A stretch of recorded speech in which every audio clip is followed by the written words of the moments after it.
जिस तरह छाता बारिश तो नहीं रोक सकता, जिस तरह छाता बारिश तो नहीं रोक सकता, लेकिन बारिश में खड़ी रहने का साहस जरूर देता है। उसी तरह धर्म तुम्हारे दुखों को तो नहीं रोक सकता, उसी तरह जो शुभोपयोग धर्म ध्यान है वो तुम्हारे दुखों को तो नहीं रोक सकता, लेकिन दुखों को सहने का साहस जरूर देता है। चूंकि शुद्धोपयोग रूप यदि धर्म हो तो सारे दुखों से पार ले जाएगा, भाव के पार तक ले जाएगा, सारे दुखों को मिटाने की भी सामर्थ्य रखता है। बारिश हो रही है और बचपन का भींगना, सुबह सुबह अपनी भी निहार शुद्धि के समय पूरी शुद्धि हो गई। बारिशों में भींगना गुजरे जमाने की बातें हो गईं। बारिशों में भींगना गुजरे जमाने की बातें हो गईं। कपड़ों की कीमतें मस्ती से कहीं ज्यादा महंगी हो गईं। कपड़े खराब ना हो जाएं इसलिए लोग बारिश से बचते हैं, जबकि प्रकृति का आनंद लेना सौभाग्यशालियों, बारिश बाहर पानी बरस रहा है और भीतर वाणी बरस रही है।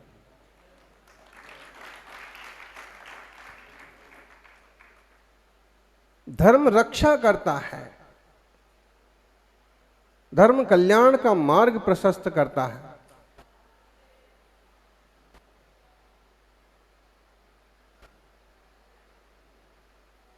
धर्म ध्यान जीवन में चमत्कार पैदा कर देता है।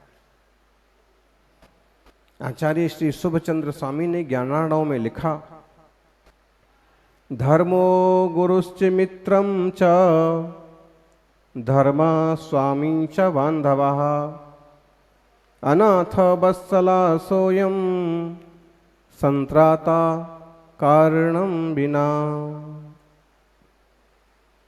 धर्म सबसे बड़ा बंधु है, धर्म ही गुरु है, धर्म ही स्वामी है, धर्म ही मित्र है।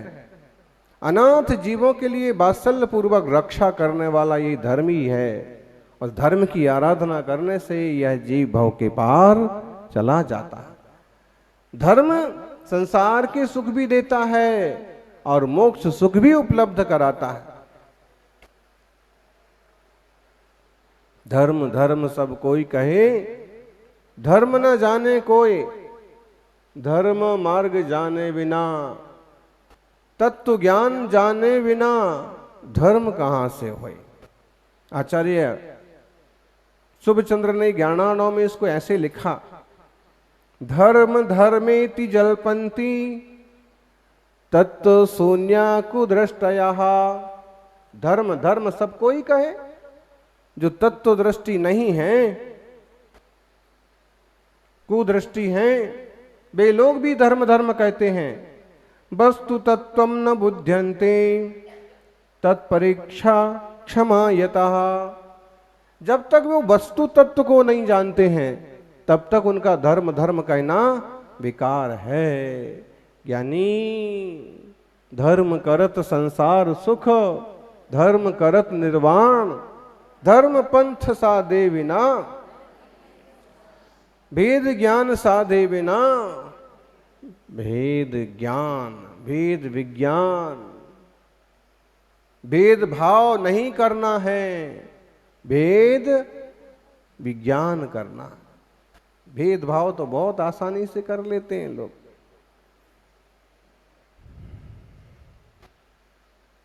लेकिन बिना सौभाग्य के सच्चा धर्म नहीं मिलता। बिना सौभाग्य के, बिना पुण्योदय के मुनि संघों के सानिध्य नहीं मिलते हैं। आत्मार्थियों,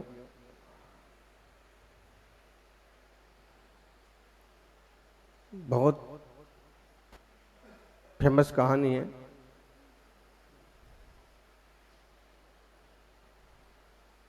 जरा ने देखा कि राजकुमार दोस्तों की काफी संगति करता है। फ्रेंडशिप डे, जिस चाय के साथ लोग दोस्ती कर लेते हैं, लेकिन सच्चा दोस्त कौन है? सच्चा दोस्त धर्म है। कौन है? राजा ने कहा कि राजकुमार को देश निकाला दिया जाता है। राजा परखना चाहता है कि वास्तव में इसका दोस्त है कौन, जो इतने सारे लोगों के साथ रहता है, और साथ कौन देता है इसका। रोज रोज मिलने वाले दोस्त के पास गया। उसने कहा कि देखो भाई, पूरे शहर में मुनादी पिटवा दी गई है, अनाउंस कर दिया गया है, और तुम शहर से निकाले गए हो, तुम्हें मैं अपने घर में नहीं रख सकता। उसने कहा तुम रोज के दोस्त हो, मुझे अपने घर में शरण नहीं दे सकते, थोड़े दिन तो कम से कम। ने कहा ना, अगर मैं पकड़ा गया, राजा को मालूम पड़ा, तो मुझे भी जेल में डाल देंगे। तो वहां से निकल के गया। 2-4 दिन में जो मिलता था दोस्त, रोज मिलने वाला, रोज साथ में चाय पीने वाला, रोज ताश खेलने वाला, रोज खर्च करवाने वाला। कई लोग होते हैं, जब तक आप खर्च करो तो वो दोस्त हैं।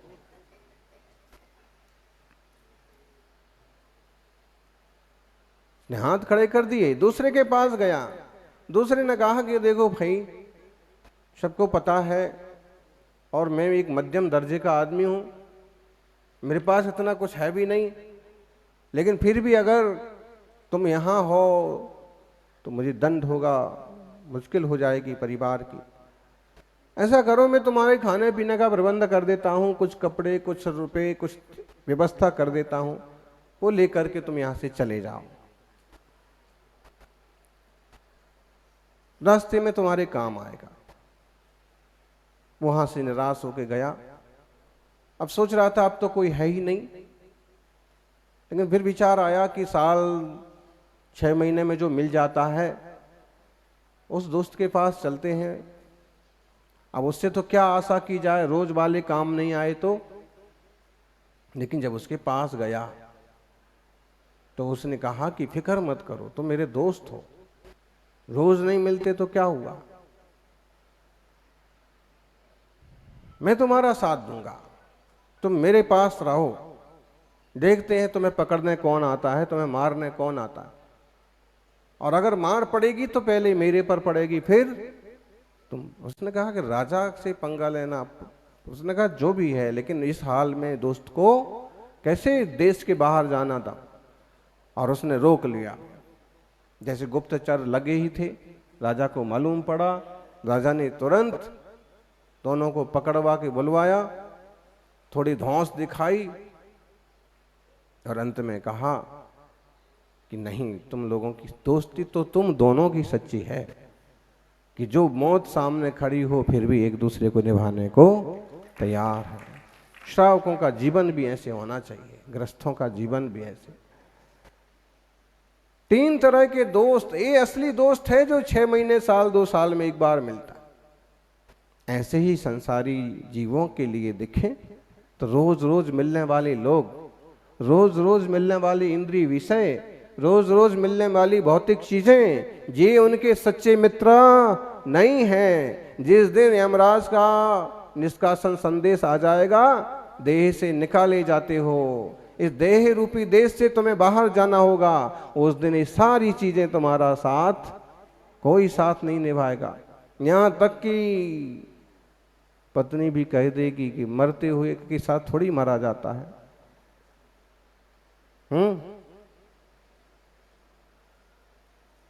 कौन साथ देगा? दूसरे नंबर के लोग वो होते हैं।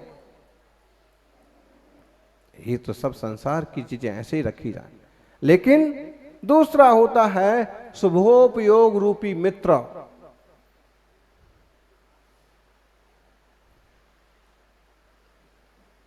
कि जो धर्म ध्यान जो शुभोपयोग के बल पर थोड़ा प्रबंध हो जाता है कि जाना तो पड़ेगा, लेकिन ऐसा करो स्वर्ग तक की व्यवस्था इस धर्म ध्यान से हो जाएगी। स्वर्ग में रहना ये हम व्यवस्था बिठा देते हैं। ये काम कौन करता है? शुभोपयोग, देव शास्त्र गुरु का सानिध्य। लेकिन ये भी पूरी तरह से तुम्हें शरण नहीं दे सकते। वो यही कहेंगे कि चत्तारी शरणम पवज्जामि, दुनिया में 4 ही शरण है, इनकी शरण में जाओ, लेकिन सच्ची संपूर्ण शरण तो तुम्हारे लिए तुम खुद ही हो, तुम्हारी आत्मा ही तुम्हें शरण है। चत्तारि शरणं पवज्जामि, अरहंत शरणं पवज्जामि, सिद्ध शरणं पवज्जामि, साहु शरणं पवज्जामि।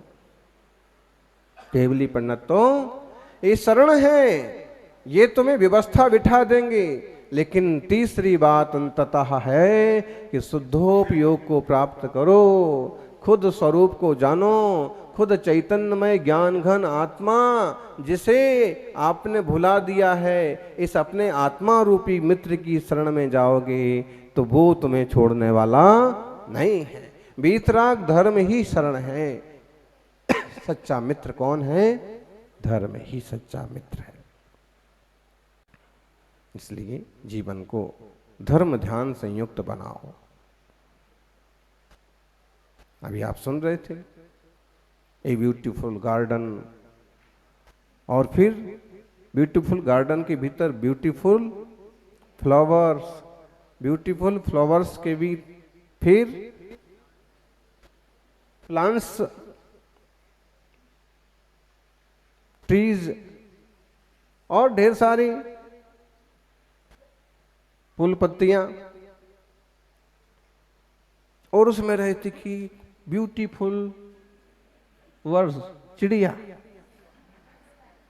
है स्पैरो, लेकिन थी आलसी। ये ब्यूटीफुल गार्डन है, इसमें ब्यूटीफुल फूल खिले हुए हैं, और उसमें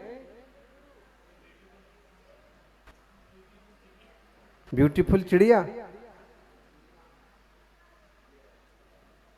लेकिन थी आलसी। जितना काम कर सकते हैं उतना काम, जितना पढ़ सकते हैं, जितना स्वाध्याय कर सकते हैं, जितना जाप कर सकते हैं, जितना प्रोग्रेस कर सकते हैं, उतना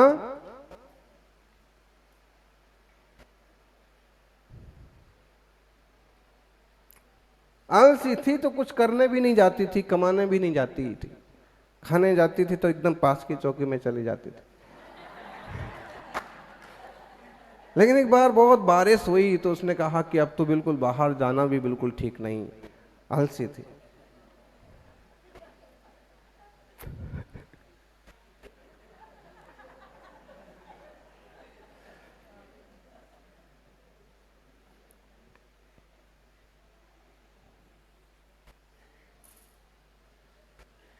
दो तीन दिन पानी बरसता रहा, तब तक तो हालत बिल्कुल उड़ने जैसी भी नहीं रही।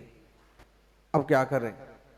अभी तक तो पानी के भय से, आलस से नहीं जा रहे थे, और अब तो ताकत ही नहीं रही। अब इंतजार कर रहे कोई आए और मेरी हेल्प करे।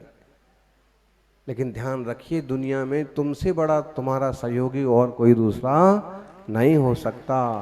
अपना हाथ जगन्नाथ, और कोई जगन्नाथ नहीं है। महावीर स्वामी तो खुला चैलेंज किया कि तुम्हारे स्वामी, तुम्हारी शरण तुम ही हो। दुनिया के देवता एंड टाइम पर हाथ खड़े कर देंगे।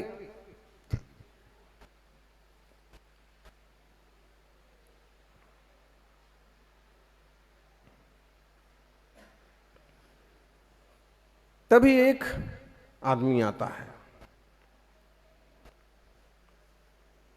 तो चिड़िया को ऐसे देख करके कहा कि इतने सुंदर बगीचे में, इतने सुंदर फूलों के बीच में तुम रहती कहाँ हो? उसने कहा यहीं रहती हूं,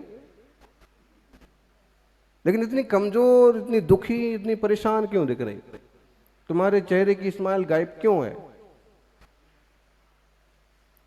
तुम गा क्यों नहीं रही हो?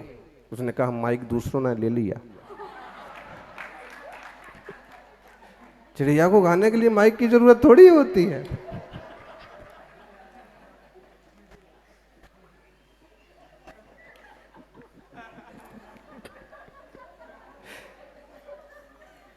पैरो गाना चाहिए तुमको। उसने कहा कि नहीं, देखिए मैं बहुत भूखी हूं, 14 का मेरा उपवास हो गया।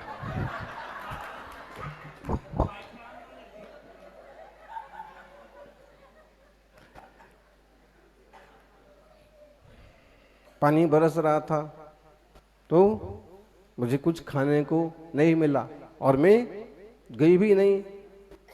आदमी ने समझ लिया कि चिड़िया आलसी है। चिड़िया ने कहा कि तुम मुझे कुछ खाने की व्यवस्था कर सकते हो, कुछ दाना ला सकते हो? उसने कहा बिल्कुल ला सकता हूं, लेकिन मैं ऐसे नहीं लाऊंगा। इंसान तो स्वार्थी होता है, बिना स्वार्थ के कुछ नहीं करता, चाहे वो किशनगढ़ का क्यों ना हो।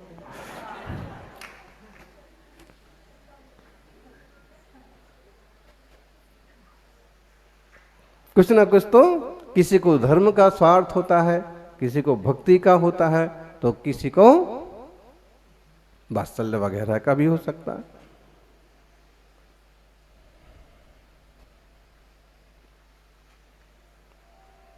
तुम मुझे क्या दोगी? चिड़िया विचार में पड़ गई, मैं क्या दे सकती हूं? फिर उसने विचार किया कि मेरे इतने सुंदर सुंदर पंख हैं। आदमी ने कहा तुम्हारे इतने सुंदर सुंदर पंख हैं, ये दे दिया करना। चिड़िया कहती ठीक। रोज दाना लाता, रोज पंख ले जाता। फिर क्या हुआ?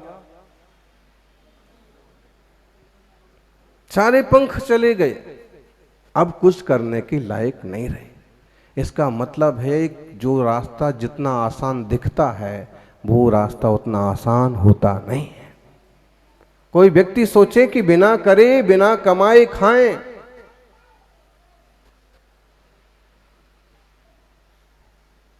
कब तक चलेगा? बिना पुरुषार्थ के हम सीख जाएं, कब तक होगा? बिना किसी स्ट्रगल के, बिना किसी संघर्ष के ऊंचाई हासिल करें, कैसे होगा?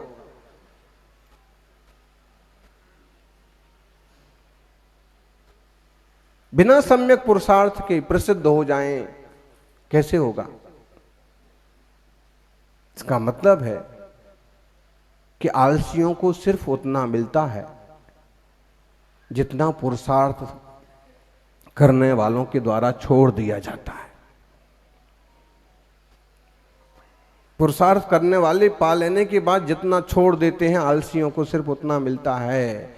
और अगर पुरुषार्थ किया जाए तो आपको भी वही मिल सकता है जो तीर्थंकरों को मिला, मुनिराजों को मिला। चिड़िया को समझ में आ गया। चिड़िया ने फिर कोशिश की, थोड़ा थोड़ा इधर उधर चल करके दाना खाने लगी। धीरे धीरे पंख आ गई और फिर उसने निश्चय किया कि अब मैं कभी आलस नहीं करूंगी।